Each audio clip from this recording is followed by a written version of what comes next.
this choice for fight week? It just kind of happened. I wanted to do it. I think we had talked about doing it for my debut actually, but I wanted to get a couple wins in the UFC and then make a statement. Be kind of get a couple wins in before we did it. But about 2 weeks ago, we decided to do it. Well, it certainly looks good, and it's definitely a statement. Look, you have been making a statement in the UFC so far, and you said that you want a viral knockout, a knockout that's going to go viral against Eddie Wineland. What does that look like? Talk us through how the perfect finish will look for you. Yeah, last time I said those exact words on a viral knockout, I ended up knocking out David Nuzzo in spectacular fashion. One of, in my opinion, it's a little biased, but one of the sweetest knockouts ever. And I feel like this is going to be a perfect matchup for something like that to come about. What makes this such a perfect matchup for you? You've said that previously, you said it earlier this week, that it's the perfect opponent for you to showcase what you do. Why is that? Low hands are low. He's a brawler. He's not going to come out there and try to lay on me. The cage is small. He's probably going to try to get started right away, try to be aggressive, and it's kind of what Jose Quinones tried, and it didn't work for him. So whether he comes forward and pushes the action, he'll get knocked out, or if he lets me push him backwards, he'll get knocked out. So it just works out perfect. You mentioned the smaller cage. Have you had a chance to get into the apex, into the cage, and just get a feel for that different size? I mean, I know you've experienced it yourself before Contender Series, but have you had another little walk around and got familiar with it again? Yeah, I was there this morning. I was able to stand in there, and it is noticeably smaller than recent cages, but we spar in pretty small cages, so I don't think it'll play an issue. And like you said, the Contender Series was a smaller cage, and Alfred got knocked out, so I think, it doesn't really matter too much the size of the cage.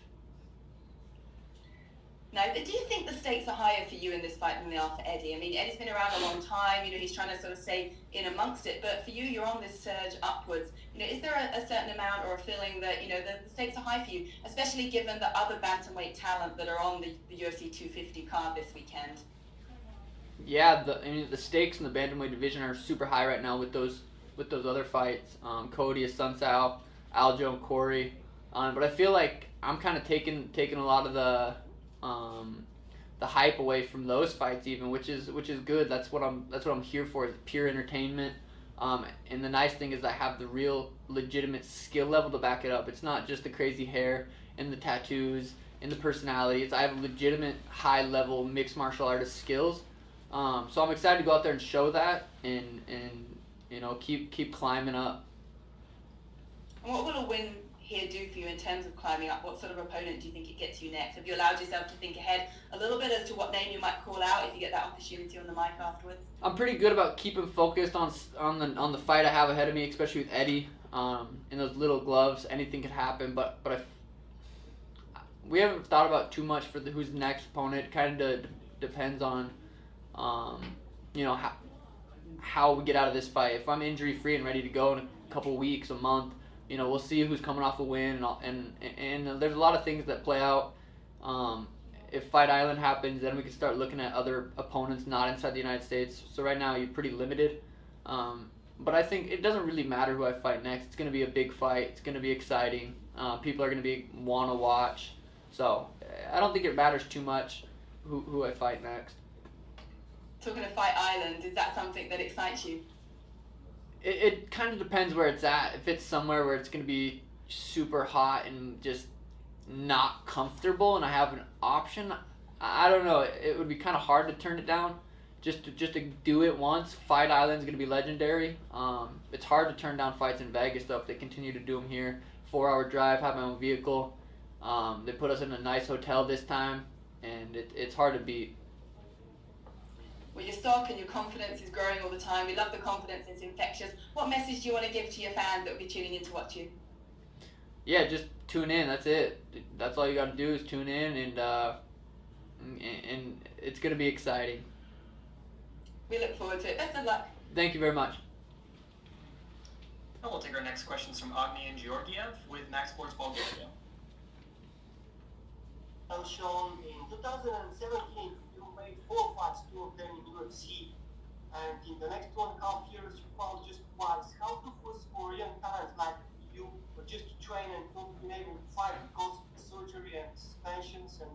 motivate yourself during that time to stay focused in training? Kind of hard to hear the question.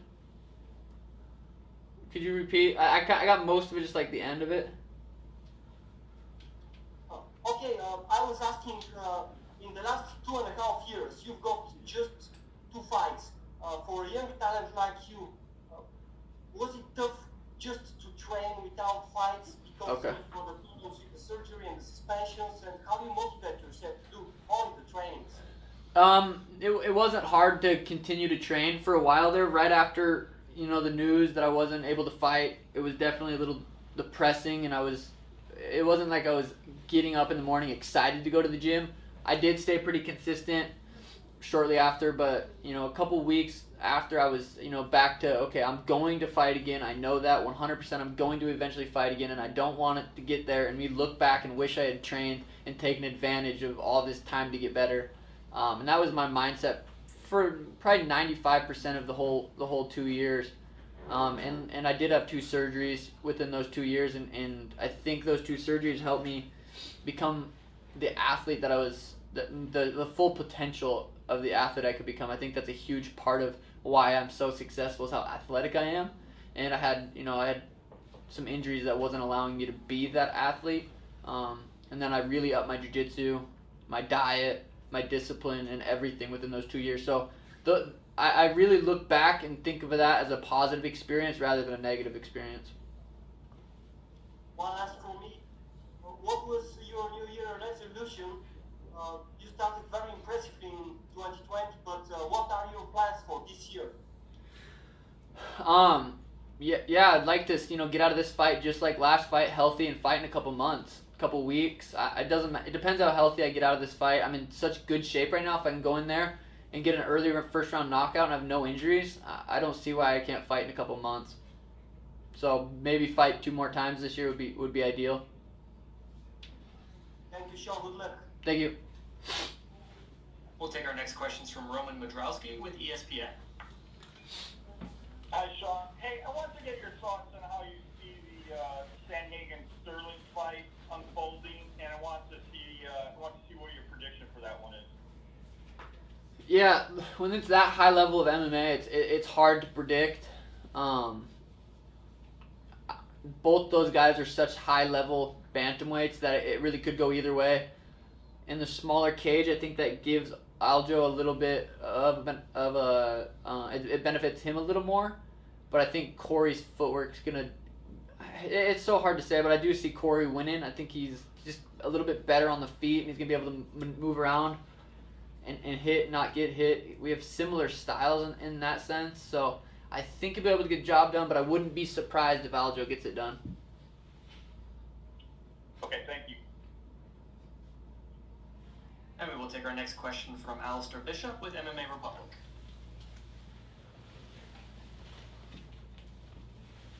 Sean, how are you, sir? Good. How are you? Fantastic, man. I just wanted to ask you, we've recently just seen a picture emerge of you in phenomenal physical shape. And the question that came straight to mind is, you're obviously a taller guy, way taller than the average bantamweight. Do you see a future bantamweight, like a long future, or would you eventually consider featherweight as you get a bit bigger in size? My mindset right now is I want to become champ, and I want to defend the belt, and I want to be the best bantamweight ever before I move up to featherweight. But it's hard to say, in the next 5 years I could put on too much weight just naturally and have to make that move up. I want to make an intelligent decision. I don't want to get stuck in the mindset of I have to be the best bantamweight ever, because if I have to go up to featherweight, I have to. But right now I want to get that belt and defend it. And seeing that sort of shape that you're in, what is your weight cut been like? Yeah, the weight cuts, I think I'm just like a pound heavier this camp than I was last weight cut, which was 3 months ago, and that weight cut went perfect. So I'm right on track, and it should come off pretty easy. And is there anything specific that you change quite drastically in a fight week as opposed to your normal life?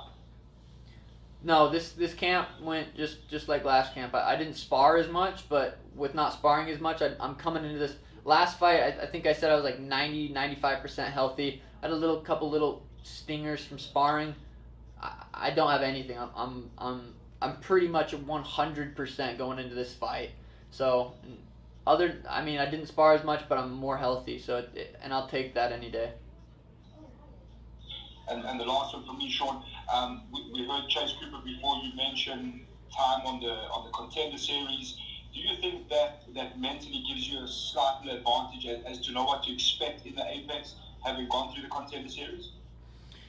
I don't know. It might affect some people. I don't see it. We're all fighters. You know, he's a vet.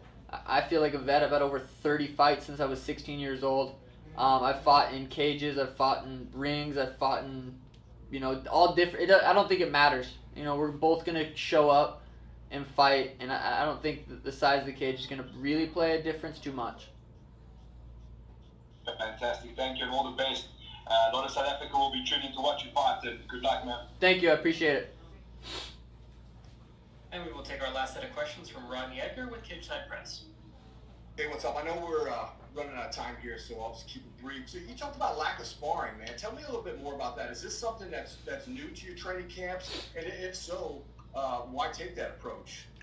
I wouldn't consider it a lack of sparring. I don't know I guess what's the definition of a lack? It sounds like almost like a negative thing. It wasn't. Like I said, I'd rather spar a little bit less and be more healthy than spar. It's a mental thing for a lot of people. Sparring, like, did I spar? Did I go hard? I just had a full training camp 3 months ago and literally didn't get out of shape. I sparred. It's not like I didn't spar at all. I definitely sparred every Saturday leading up to it. I just wasn't doing. I wasn't sparring on Wednesdays. I was sparring once a week, and it was actually really nice, really beneficial because you spar Wednesday and Saturday. You get injured a little bit Wednesday, it affects your Thursday, Friday, and then you're sparring Saturday with a little injury, and that affects the next week. So I was able to have a really, really healthy camp, this fight camp, which is pretty rare if you talk to most fighters. And I didn't feel the need to get hit in the head more. I think I probably will continue to do my camps like that. I talked to you before the last fight there at the Apex, and we both agreed that, hey, this was a tall order because you had the layoff. Then when you got in there, you had an amazing performance. I know every time that you win, it kind of just gives you a buzz, gives you a pep in your step, and that compounds with each win. So how does your confidence feel compared to how it did? I mean, I know you're a super confident guy, you always have been, but obviously it's got to be through the roof at this point, Yeah, it's the confidence, just like I've said before, it comes from the hard work that I'm putting in, the disciplined lifestyle that I'm living. It's not just my training, it's my sleep, my recovery, my diet, my mindset. It's all those things that add up, plus the training I'm doing, that really gives me that confidence, that true self-belief that I have in myself. And I've been knocking people out since I was 16 years old, and I've lost like 2 amateur fights, and when I lost those fights, it wasn't because I didn't show up, it was because I didn't have the skill level that I needed to beat those guys. I think I got submitted twice early on as an amateur. So I'm just, the confidence just comes from all the fights I've had, all the fight camps I've had, all the lessons I've learned, and I'm really excited to go out there. So the MMA lab is relatively close. I mean, obviously the situation that's going on in the world totally sucks with the civil unrest and COVID on top of that. But for those of us who are on the West Coast, in a way, who either fight or who cover the sport, we kind of lucked out in a sense that we're so close to the hub. So what was the transition like from, did you guys fly? I heard you drive. When did you get here, etc.? Yeah, my training camp, the lab did close down for a little bit, but Tim has his gym, who's my head coach. So we just had practice at his place. We invited a couple people, and it was super. It was actually really nice. It was a good camp, and then the lab had smaller classes eventually towards the end of camp, so we were able to go there. And we drove in on Monday morning and got set up. So we usually come Sunday, Monday before fight week, just a day or two early, get situated, and it's been good. Fight week's been good. Everything's pretty much went perfect. One more real quick before you get out of here. So, I have to ask all Contender Series alum. You're one of the OG Contender Series guys because you fought in that sweat box over there at the Ultimate Fighter gym. Are you a little bit jealous when you see what these guys are getting nowadays, or do you go, you know what, I'm an OG, so it kind of gives me a little chip on my shoulder? Yeah, I mean, unless I get asked about it, like now, I literally don't think about it. It doesn't come up too much, but I guess it was pretty cool to be able to fight in a different place than they have them now. It was pretty OG. I think looking back at when I'm all done, when it's all said and done, it'll be, I'll be a legend of the Contender Series. Thank you, sir. Thank you so much, Sean. That is all the time we have for you, sir. Awesome. Thank you, guys.